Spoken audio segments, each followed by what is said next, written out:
united, we share the warmth. It's an amazing project. We started it 7 years ago. The idea came from one of the United Airlines employees.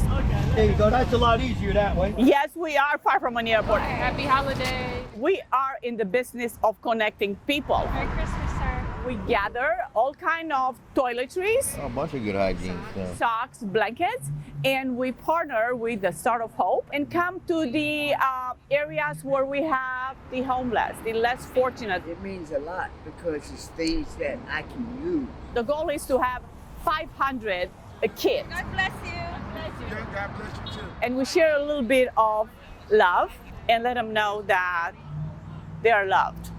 They matter. To keep our little ears warm when it gets cold. Would you like a bag? It's our obligation, and we do it with a big heart. Anybody got any more bags? Yeah, we have one more. The community needs to know that we're there no matter what, not just for the flight, for everything in the airport, but also to lend a hand.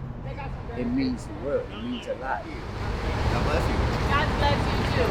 You know what I'm saying? It means that there are people out there that care.